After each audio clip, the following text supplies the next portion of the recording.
vine a adorarte, vine a postrarme, vine a decir que eres mi Dios.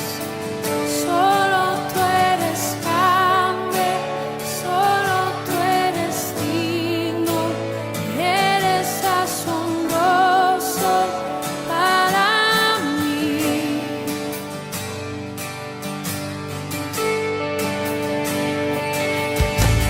Eres el Rey grandemente exaltado, glorioso por siempre, Señor. El mundo que creaste, humilde viniste, pobre te hiciste por amor. Vine a adorarte, vine a postrarme, vine a decir que eres mi Dios.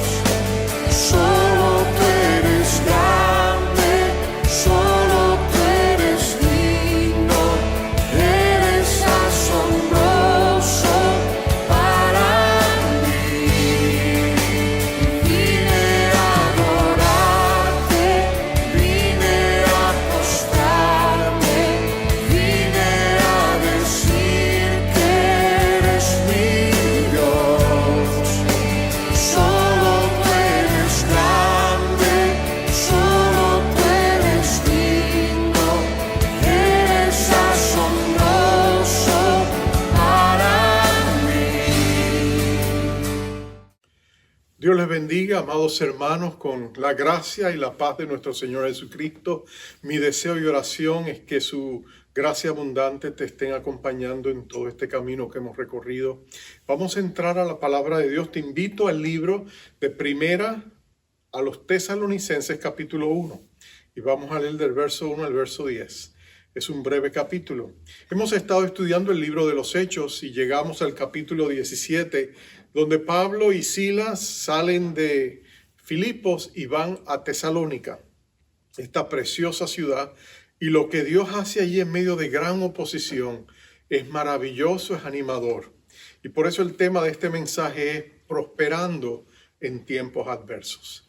Prosperando en tiempos adversos. Vamos a leer la palabra de nuestro Dios en el nombre del Padre, del Hijo y del Espíritu Santo. Pablo, Silvano y Timoteo, a la iglesia de los tesalonicenses en Dios Padre y en el Señor Jesucristo, gracia y paz sean a vosotros de Dios nuestro Padre y del Señor Jesucristo.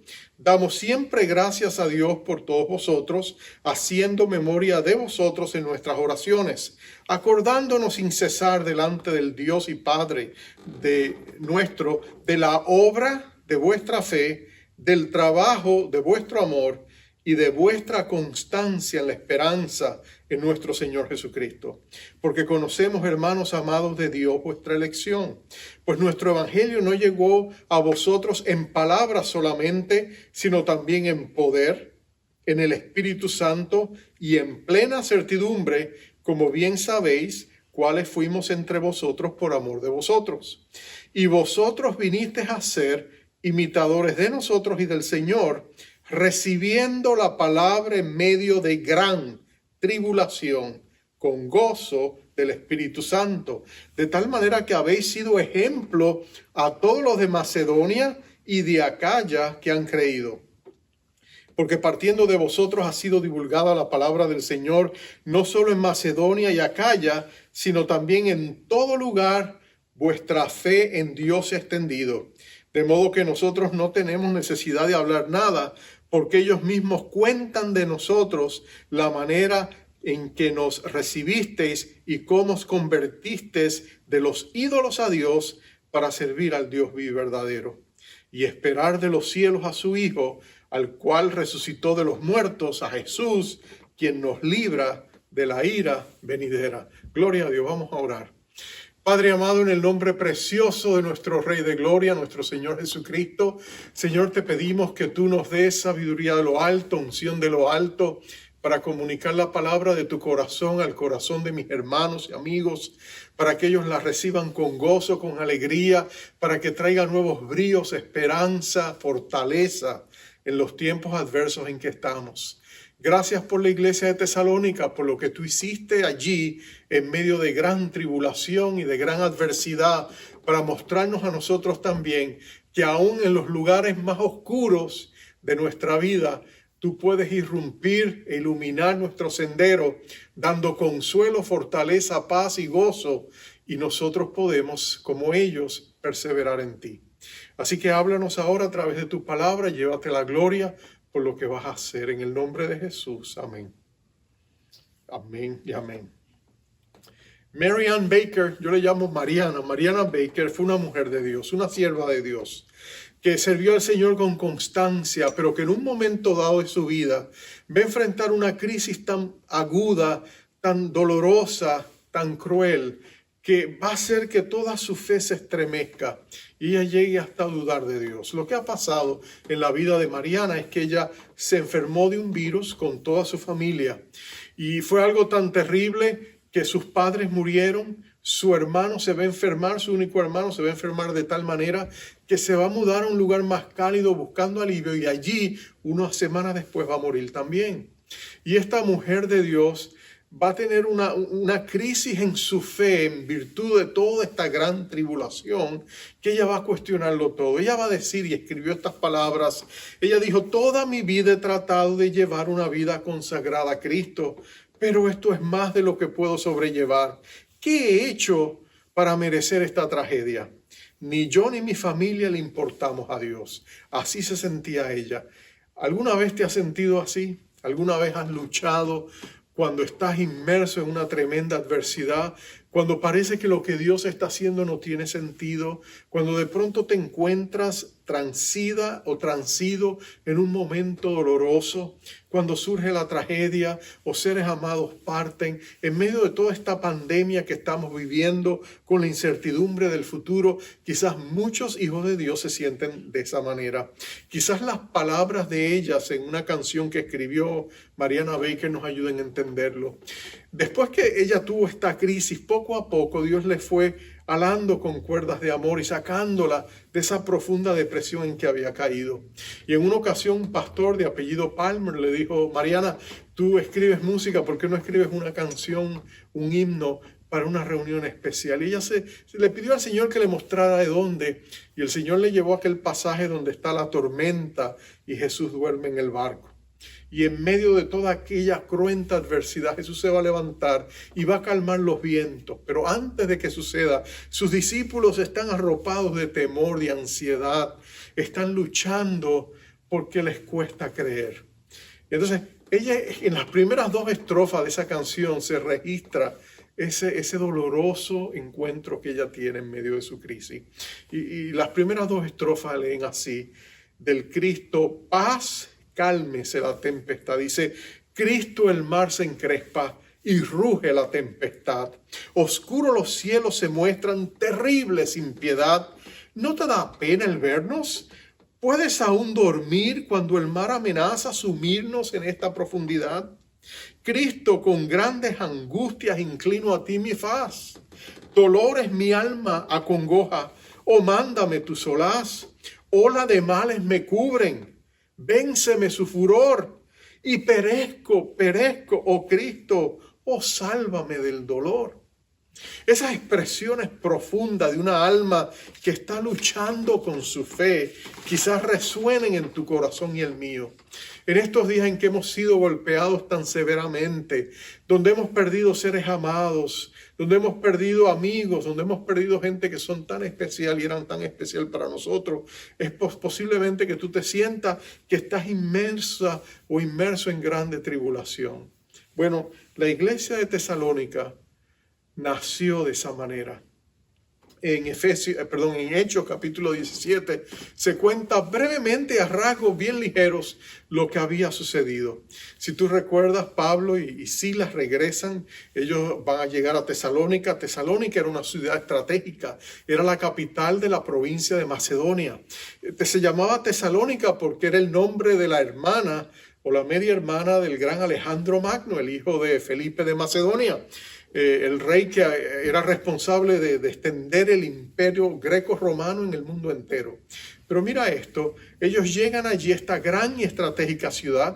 Por allí pasaba la carretera Ignatia, que era la carretera que conectaba básicamente los continentes. Era un camino estratégico también. Pablo dice, si yo logro plantar allí una iglesia, seguramente esa iglesia va a expandirse por el mundo entero. Ahora, él era dirigido por el Espíritu Santo, no eran solo sus planes. Así que el que Dios le llevara allá era estratégico. Y Pablo llega allá y ocurre un milagro. En 3 semanas, Pablo planta una iglesia. Comienza reuniéndose en la sinagoga y 3 sábados después él va a tener que salir corriendo de allá, como solía ocurrir cuando se levantaba la tempestad. Pero en ese tiempo Pablo logra establecer una iglesia, nombrar ancianos. Lo que ocurre allí es un milagro muy inusual, ¿no es cierto? En 3 semanas se planta esta iglesia enfrentando grande hostilidad, enfrentando grande tribulación. Y ahora Pablo, que ha dejado eventualmente Tesalónica y tiene que seguir adelante en Grecia, y va a Corinto, y va a Atenas, y va a otras ciudades, primero Atenas, luego Corinto, y él sigue su obra. Más tarde, desde Corinto, él va a escribir una carta a los tesalonicenses. Esta es la segunda carta que Pablo escribe. Cronológicamente, la primera carta que él escribió fue a los Gálatas, y ahora escribe esta segunda carta de todas las que va a escribir, que va a la iglesia de Tesalónica. Y allí él le escribe una iglesia que conocía lo que era la adversidad. Habían nacido en medio de la adversidad. Y él va a recontar de manera espiritual cómo es que esta iglesia crece y avanza en medio de profunda adversidad. Y él va a destacar las 3 cosas, las 3 herramientas que el Espíritu de Dios va a usar en la vida de esta iglesia, como lo va a usar en la vida de todas las vidas nuestras, para nosotros poder superar las grandes crisis. Porque esta iglesia la va a superar. De hecho, es una de las iglesias más destacadas, pero a veces menos conocida del Nuevo Testamento. Si tú miras, si vas hoy, por ejemplo, a Turquía, o vas a alguno de los lugares donde estuvieron plantadas en Asia romana, donde estuvieron plantadas las iglesias de revelación, tú vas allí y encuentras los escombros de estos lugares. Pero de la iglesia de Tesalónica, es la iglesia que ha sobrevivido. Tú vas a Salónica, como se conoce hoy, y tú vas a encontrar que hay más de 300 iglesias que trazan sus líneas a esta primera iglesia. Fue una iglesia triunfante, fue una iglesia perseverante, fue una iglesia que en medio de todo pasó el legado de fe a las siguientes generaciones hasta el día de hoy. Y es por eso que esta iglesia es significativa. Ahora hay 3 cosas que Pablo va a destacar. Tres cosas en las que ellos perseveraron, que son el secreto a poder enfrentar la adversidad. Pablo las destaca en los versos que hemos leído. En el verso 3 él dice, acordándonos sin cesar delante del Dios y Padre nuestro de la obra de vuestra fe, del trabajo de vuestro amor y de vuestra constancia en la esperanza. Esas son las 3 herramientas que quiero destacar y que tú y yo necesitamos en medio de esta pandemia para salir adelante. Lo primero es la obra de vuestra fe. La obra de vuestra fe. Nosotros necesitamos la fe para prosperar en la adversidad. Y la razón es sencilla, porque cuando tú estás inmerso en la inmensidad, todo alrededor tuyo contradice la fe que está dentro de ti y que quiere empujar toda adversidad hacia afuera para anclarse en la verdad profunda de que Dios es absolutamente bueno y Él está de tu parte. Cuando estamos enfrentando momentos adversos, el coro de voces que viene a tu mente constantemente te quieren hacer renegar de la fe que tú llevas por dentro, ¿no es cierto? Y sin embargo, la fe es importante, porque la fe es lo que te permite que tú te conectes con el Todopoderoso Dios. La fe es vertical. La esperanza tiene que ver con el futuro, pero la fe es vertical. La fe es lo que te conecta con Dios. Cuando tú te conectas con Dios, con su gracia, con su paz, con su amor, con su misericordia, cuando tú descubres que cuando vienes al Padre de misericordias, estás llegando a un trono de gracia, la fe te conecta y te hace más llevadera la tarea. Eso es lo que le pasó a Mariana Baker. Aquellas primeras 2 estrofas te expresaban el dolor, la angustia que ella sintió. Pero si tú lees las siguientes 2 estrofas de su famoso himno, Ruge la tempestad, tú vas a darte cuenta que cuando Cristo se levanta y emerge de ese bote y reprende los vientos, lo trae todo a calma. Él dice, cálmense, y todo se calma. Te leo las 2 estrofas finales. Te dice, las olas y el viento oirán tu voz. Cálmense, dirá el Señor. Sean los mares que rujan más o diablos que bramen con grande clamor. Las aguas al barco no dañarán, del Rey de los cielos y de la mar. Mas todos ellos se domarán. Cálmense, cálmense. Mas todos ellos se domarán. Paz, cálmense, dirá el Señor. Y entonces ella concluye diciendo, Cristo, el miedo ya pasa y todo está en paz. El sol en el mar se refleja y siento gran solaz. Guárdame siempre, oh Cristo, ya no me dejes más y me fondearé a tu puerto seguro donde tú estás. Y así termina ella ese famoso himno, porque en medio de la adversidad, la fe es el ancla que nos permite salir adelante. La palabra que se traduce la obra de vuestra fe. La palabra obra es una palabra griega bien interesante, es la palabra ergón. Y se usaba para referirse a trabajos que eran placenteros y estimulantes. En otras palabras, cuando tú haces lo que te gusta hacer. Todos nosotros tenemos alguna pasión, ¿verdad que sí? Yo sé de hermanos que les gusta hacer la cocina, son expertos en la cocina, les gusta hacer asado, les gusta cocinar. Algunos son chefs de cocina y les encanta trabajar en la cocina y nada les apasiona más que hacer unos platos que la gente los come y los disfruta y ellos entran en el placer de la gente que dice, qué rico estuvo ese plato.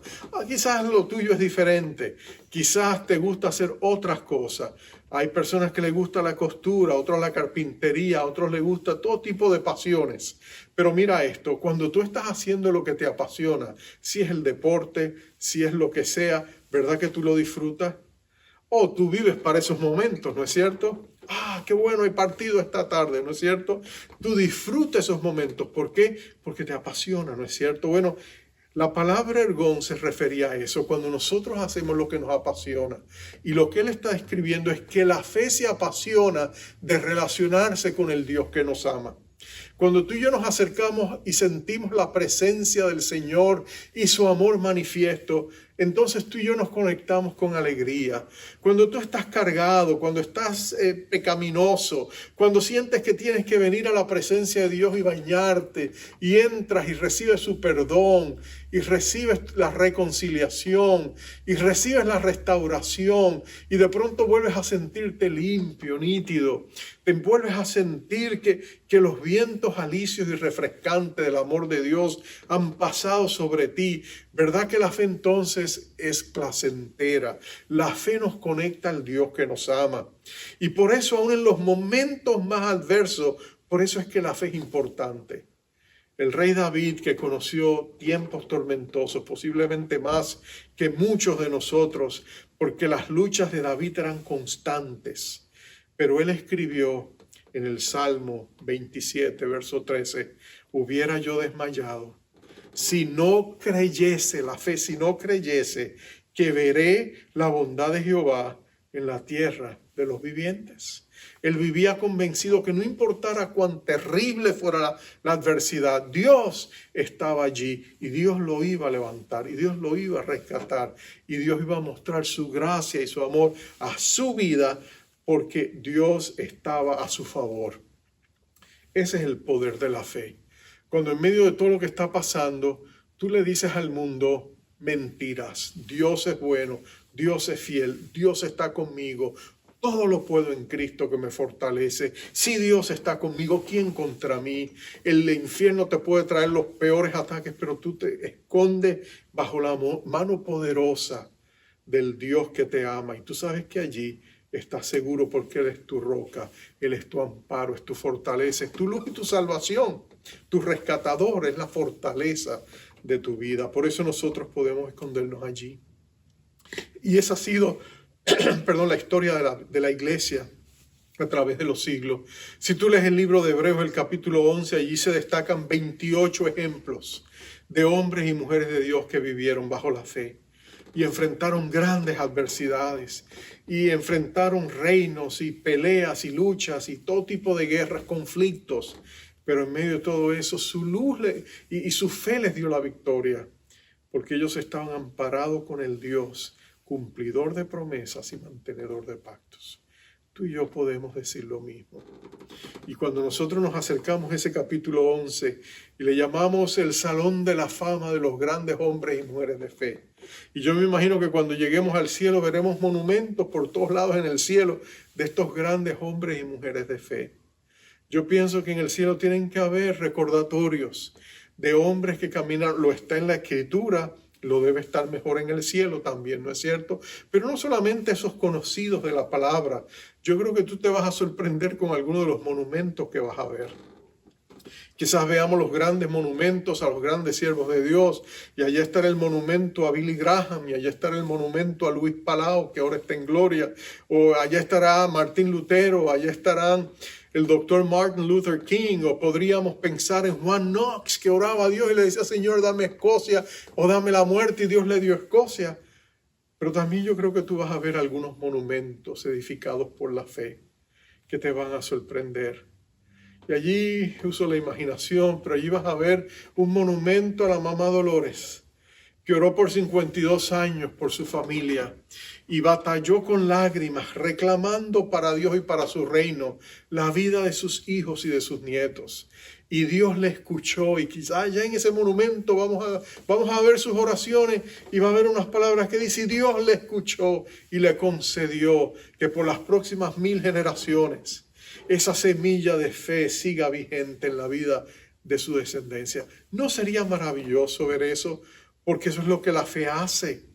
La fe nos hace orar y nuestras oraciones sobreviven nuestra vida, porque otra vez son oraciones dirigidas al Dios eterno. Tú y yo vivimos vidas cortas, pero Dios es eterno y esas oraciones son semillas de luz que Dios trasplanta a futuras generaciones. 100 años después tú vas a ver respuesta a las oraciones que tú hiciste desde el cielo, las vas a ver. ¿Por qué? Porque Dios es bueno y porque Dios es fiel. Vuestra labor de fe. Eso fue lo que sostuvo la iglesia en Tesalónica. Pero nota que después él dice, no solo nuestra labor de fe, él va a decir vuestro trabajo de amor. Vuestro trabajo de amor. Se usan dos palabras diferentes para un concepto que parece sinónimo, ¿no es cierto? Labor y trabajo. Pero es que son dos palabras griegas diferentes. La primera, ergón, es un trabajo placentero, es un trabajo que nos llena de alegría, de gozo, porque es nuestra pasión. Esa es la conexión que la fe produce. Pero cuando hablamos del amor, es más horizontal.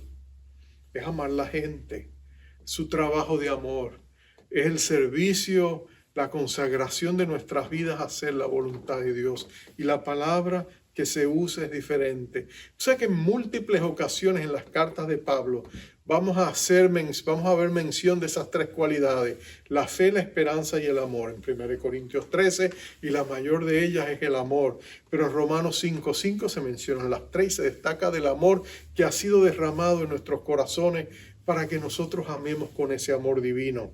En Gálatas 5:5 y 6 se dice que lo que vale es la fe que obra por el amor. Y luego en Colosenses 1, 4 y 5 se va a hablar del amor que sentimos por todos los santos. Y en Hebreos 10, capítulo 22 y 24 va a hablar de estimularnos al amor y a las obras excelentes. Pero como te digo, ya no es la palabra ergón, es la palabra kopos. La palabra kopos habla de trabajo que es ardua labor, extenuante, sudorosa. Es el trabajo que te hace sudar. En otras palabras, amar a la gente cuesta. Amarnos unos a otros cuesta. Amar a Dios es más fácil que amarnos unos a otros. Porque el amor perfecto de Dios es lo que nos ayuda a nosotros a vencer todos nuestros temores. La gracia, la bondad inmerecida de Dios nos anima. Pero amar a nuestros hermanos nos cuesta. El que ellos nos amen a nosotros, a ellos les cuesta. Es Es difícil y sin embargo es necesario, porque Dios quiere amar al mundo a través de ti. Pablo le escribiría a la iglesia de Filipos después y le diría: les amo con el entrañable amor de Jesucristo. Amar a otros con el amor de Dios es lo que Dios desea que hagamos, pero eso nos cuesta, pero es importante. Tenemos que amar a las personas difíciles, tenemos que amar a las personas que nos critican, las personas que a veces se quejan, las personas que a veces nos atacan, las personas que a veces nos detestan porque tú amas a Jesús y ellos no aman a Jesús, personas que a veces están alrededor tuyo y te resienten, a veces están celosos de ti, porque Dios te usa de una manera que ellos se preguntan: pero si yo soy más competente que esta persona, ¿cómo Dios puede usarle a él o a ella?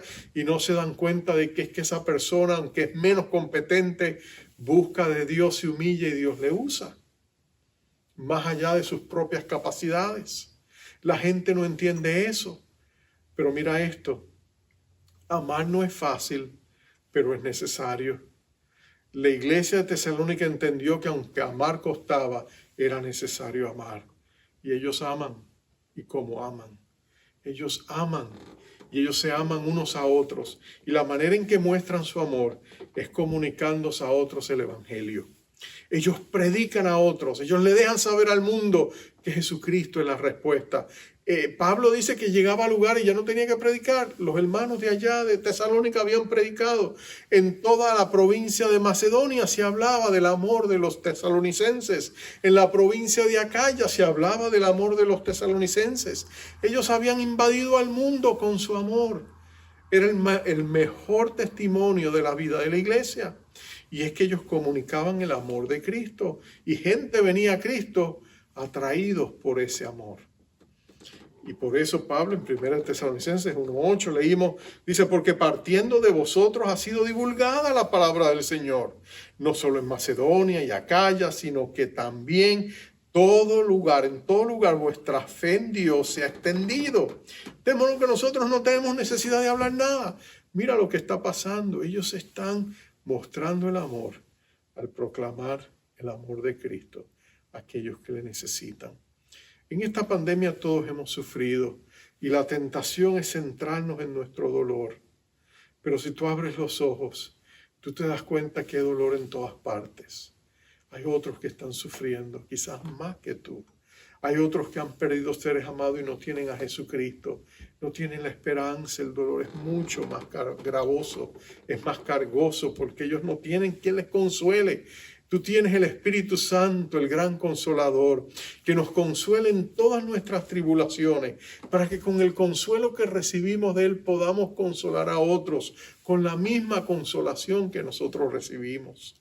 Entonces, tú necesitas ese amor y tienes que expresarlo en los demás. Cuando tú empiezas a mirar alrededor y encontrar a otros para mostrarles el amor de Cristo, ahí es donde tú te das cuenta que Dios es bueno, que Dios es fiel y que Dios empieza a usarte. Es una labor ardua, es una labor de amor, pero es importante, es indispensable, es necesaria. Y si tú quieres prosperar en gran tribulación y salir de tu propia depresión, de tu propia desilusión, de tu propio dolor, mira el dolor ajeno, trata de consolarlo y de pronto vas a ver que Dios te saca a ti mismo del pozo cenagoso en que estás caído o que has caído. Empieza a darte nuevos bríos, empieza a darte una nueva fortaleza que tú no has conocido. Conocí a uno de mis mentores, un gran pastor amado, que me decía, que él le decía a la gente que estaba enferma que empezaran a orar por otros para que se sanaran. Y sabes, a veces cuando ellos lo hacían y Dios sanaba a los demás, ellos entonces recibían su sanidad. Piensa en otros. Guillermo Booth, el fundador del Ejército de Salvación, un ministerio maravilloso de ayuda al necesitado, dice que cuando yo estaba anciano y no podía ni siquiera llegar a la convención anual del Ejército de Salvación, él siempre trataba de enviar un mensaje. Pero en el último ya no podía casi ni escribir, estaba al albor de su partida. Y entonces desde el umbral de la eternidad le dijeron: hermano Booth, ¿qué usted quiere decirle a los hermanos que van a estar en la convención? ¿Qué mensaje usted quiere llevarle? Él no lo podía ni escribir, él solo podía hablar apenas quedamente. Y su último mensaje fue: díganle que piensen en los demás.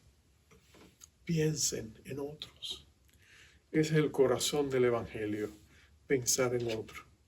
Pero termina Pablo diciéndole: si tú quieres salir en grande prueba, prosperando en tu relación con Dios, además de vuestra labor de fe, además de tu trabajo de amor con los demás, dice él, recuerda ser constante en la esperanza que tienes. Él les dijo: la constancia de vuestra esperanza.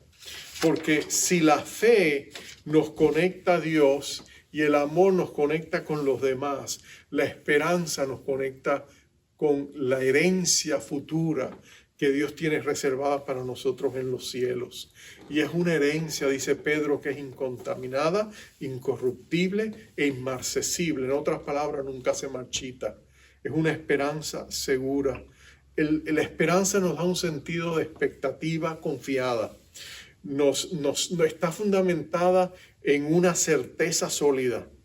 La esperanza es lo que nos permite seguir adelante, porque sabemos que lo que perdemos ahora, Dios lo va a restituir en el futuro. Es lo que Jesús le dijo a los discípulos: no digan que han perdido casas y hermanos y familias, porque recibirán eso en este mundo a un 100%, y encima de eso en la eternidad, vida eterna. En otras palabras, Dios nos ayuda. Me gusta el Salmo 145:14. Mira qué esperanzador son estas palabras. Allí dice Dios: sostiene Jehová a todos los que caen y levanta a todos los oprimidos. Sostiene Jehová a todos los que caen y levanta a todos los oprimidos. Cercano está Jehová del corazón quebrantado, dice el salmista en el Salmo 34. Dios, los hermanos de Tesalónica sabían que en medio de gran adversidad ellos tenían que mirar más allá de la tormenta, a un día soleado que se acercaba hacia ella. Acuérdate que las tormentas, las pruebas, las tribulaciones son temporales, son pasajeras. Dios no permite que tú siempre estés en esa nota. Dios nos saca. Podemos pasar por una crisis, podemos pasar de crisis en crisis, pero esa crisis va a terminar. Son túneles oscuros que tú y yo atravesamos, pero nos espera la luz al otro lado del túnel. Dios derrama su abundante misericordia. Es interesante que hay un libro en la Biblia que se llama, el título parece sugestivo y negativo, se llama El Libro de Lamentaciones. Lo escribió el profeta Jeremías después de haber visto el trauma colectivo de la destrucción de Jerusalén. Fue una destrucción violenta, sangrienta. Los babilonios vinieron y se le pasó la mano y destruyeron toda la ciudad, destruyeron hasta el templo glorioso de Salomón, y Jeremías, un testigo ocular y presencial de toda esa masacre. Y cuando él se queda, aunque los babilonios, porque Dios le había guardado, los babilonios le ofrecen cuidarlo y le ofrecen que se vaya con ellos, que le va a ir muy bien. Él dice, no, él quiere dejar sus raíces allí. Dicen los historiadores judíos, dice que él se va al lugar de la calavera, al Gólgota, allí en el corazón de Jerusalén. Y desde allí él escribe su libro de Lamentaciones. Y cuando tú lees el libro de Lamentaciones, es como si exprimieras el dolor. Pero cuando él llega al capítulo 3 del libro de Lamentaciones, de pronto él se levanta en la esperanza y él le dice, oh Dios, solo por tu gran misericordia no hemos sido consumidos. Nuevas han sido tus misericordias cada mañana. Grande ha sido tu fidelidad. En otras palabras, aún en el momento más adverso, él se da cuenta de que Dios ha estado ahí, que en medio de grandes tribulaciones, Dios ha estado ahí y él ha podido conectarse a Dios, como lo hicieron los tesalonicenses, por la labor de la fe, por el trabajo de amor y por la constancia de la esperanza que Dios nos da de un mejor porvenir, de algo mejor que nos espera. Pablo lo entendía, le escribiría a los Corintios y le diría que las pruebas presentes, por dolorosas que sean, no se comparan a la gloria que está por revelarse en días por venir.